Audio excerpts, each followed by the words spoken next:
Baik, saya di sini perwakilan dari kelompok 9 akan menceritakan sedikit asal-usul dan sejarah singkat Kerajaan Goa Tallo.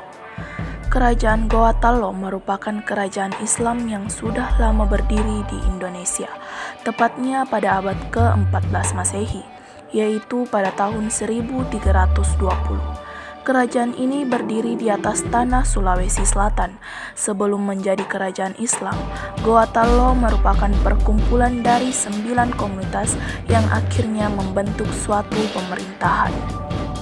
Kesembilan komunitas tersebut adalah Kalili, Saumata, Data, Parang-Parang, Bisei, Tombolo, Lakiung, Agangjene, dan Sero. Semuanya itu biasa disebut dengan Bate Salapang. Nama Goa Tallo sendiri mulanya bukanlah suatu kesatuan. Pasalnya Goa dan Tallo adalah nama sebuah kerajaan yang berbeda. Mulanya kerajaan Goa ini dipimpin oleh putra dari Raja ke-6, di mana kerajaan Goa diserahkan putra lainnya yang bernama Karaengloe Risero, memutuskan untuk membangun kerajaan sendiri yang diberinya nama Kerajaan Tallo. Meski bersaudara, kedua kerajaan tersebut saling bersaing memperebutkan tanah yang ada di Sulawesi Selatan. Namun, perseteruan itu berakhir atas jasa Daeng Matanre Karaeng Tumparisi Kallona. Kemudian kedua kerajaan pun bersatu. Dengan bergabungnya dua kerajaan yang berbeda tersebut, maka sistem kekuasaan pun ikut berubah, di mana dalam kerajaan Tallo terdapat sistem wewenang ganda. Untuk para pemimpin yang bertindak sebagai raja adalah yang berasal dari Goa, sedangkan posisi Perdana Menteri diambil alih oleh keturunan Tallo. Kerajaan Goa Tallo mulai menjadi kerajaan Islam ketika dalam masa pemerintahan Raja pertama Mangari Daeng Mannabia. Sehingga pada masa raja tersebutlah kerajaan ini menjadi pusat dakwah Islam. Selain itu, jenis kesultanannya sering disebut dengan Serambi Madinah. Goa Tallo yang juga disebut Kerajaan Makassar ini terletak di daerah Sulawesi dari Goa yang dulu memiliki nama Ujung Pandang. Tepatnya yang memang menguntungkan membuat para pedagang singgah, sehingga tidak heran pada saat itu Kerajaan Tallo berkuasa dalam jalur perdagangan Nusantara. Keadaan ekonomi masyarakatnya juga ditunjang dari beberapa faktor. Di antaranya adalah letak yang strategis, pelabuhan yang cukup baik.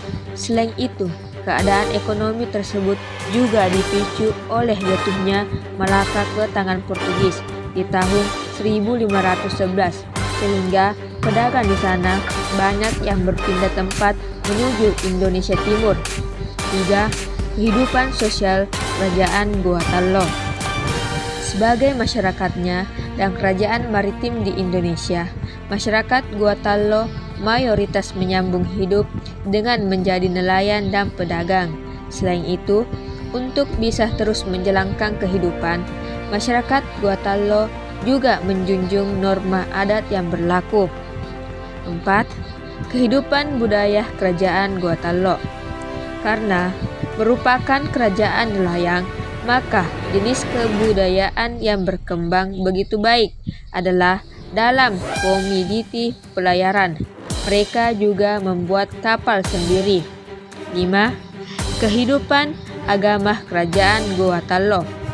Mulanya, masyarakat Goa Tallo bukanlah penganut agama Islam.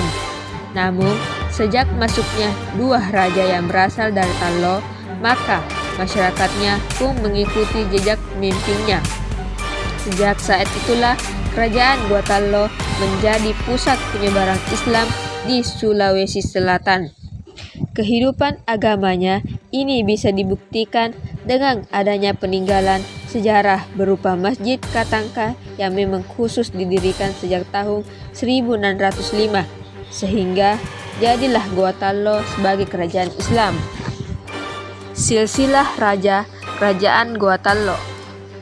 Sistem dan perkembangan pemerintahan Kerajaan Goa Tallo karena merupakan gabungan dari dua kerajaan yang berbeda. Goa Tallo memiliki sistem pemerintahan yang berbeda terhadap hasil kesepakatan kedua. Raja yang faktanya bersaudara mengambil kesepakatan bahwa ada sistem pemerintahan berganda, di mana Raja Gowa yang asli menjadi pemimpin tertinggi. Untuk proses perkembangannya sendiri, kerajaan Gowa Tallo adalah kerajaan bercorak Hindu. Namun, setelah raja memeluk Islam, maka rakyat Gowa Tallo pun berbondong-bondong mengikuti keislaman. Mulai pada saat itulah, kerajaan yang satu ini kerap kali disebut Kerajaan Makassar, di mana raja yang paling terkenal bernama Sultan Hasanuddin. Sebab kegigihan perjuangan kerajaan Gowa Tallo, mereka berhasil memperluas daerah kekuasaan, terutama dalam jalur transit perdagangan. Masa kejayaan kerajaan Gowa Tallo, kerajaan yang berada di Sulawesi Selatan, ini juga sempat mengalami masa gemilang karena hubungan yang baik antara dua kerajaan tersebut. Disebutlah ke dalam satu nama, yaitu Kerajaan Makassar. Kerajaan yang menguasai perdagangan rempah ini mengalami masa gemilang pada abad ke-16 dan 17. Dan ini yang dipicu oleh hubungan baik yang terjadi dengan kerajaan Ternate. Mulanya kerajaan Gowa Tallo ini bukanlah kerajaan Islam, namun sejak kedatangan Datuk Agung Bandang, yaitu seorang penyiar agama yang berasal dari Sumatera, kemudian membawa Raja Gowa Tallo memeluk agama Islam, sehingga jadilah kerajaan tersebut salah satu kerajaan Islam Nusantara.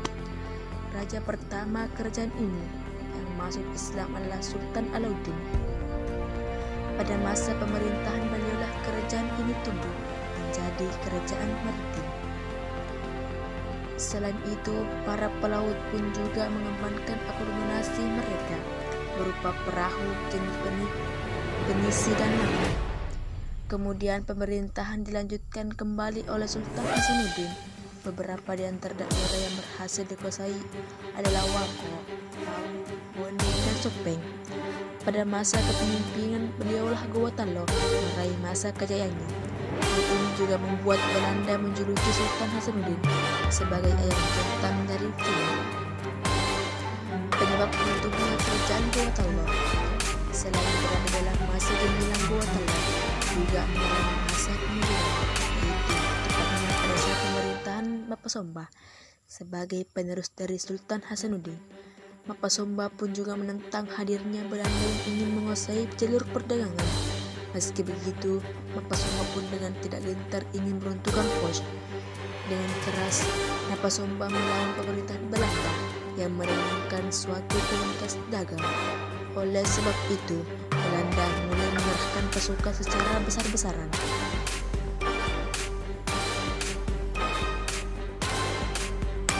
Penyerangan tersebut akhirnya dilakukan dan kerajaan Gowa Tallo pun hanya tinggal cerita. Bahkan sampai saat ini tidak begitu jelas diketahui di mana dan bagaimana keadaan Mapa Sombah. Saat itulah masa kejayaan Gowa Tallo sudah runtuh, sebab Belanda telah menguasai sepenuhnya Kesultanan Makassar. Pasalnya, akibat peperangan yang tidak henti-hentinya terjadi membuat perekonomian Gowa Tallo menjadi tidak stabil. Tepatnya pada tahun 1667, Sultan Hasanuddin tunduk di bawah kepemimpinan Belanda sebab perjanjian yang telah disepakati. Meski begitu, raja yang memimpin pada saat itu juga telah menempuh berbagai cara untuk tetap mempertahankan kekuasaan.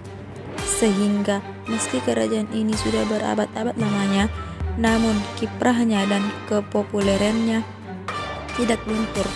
Meski pasang surut, kerajaan Gowa Tallo tetap memiliki peninggalan sejarah yang dapat menjadi bukti perjuangan.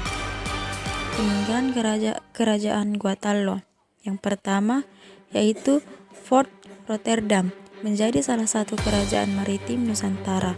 Gowa Tallo memiliki peninggalan sejarah berupa Fort Rotterdam, di mana peninggalan tersebut berwujud sebuah benteng ujung pandang. Menurut catatan sejarah, benteng Fort Rotterdam telah dibangun pada tahun 1545 oleh Raja pertama Manrigau Daeng Bontokarang. Raja ke-9 ini membangun benteng dengan berbahan. Kedua, Masjid Katangka. Seperti yang sudah jadi pengetahuan umum bahwa kerajaan Gowa Tallo merupakan kerajaan Islam.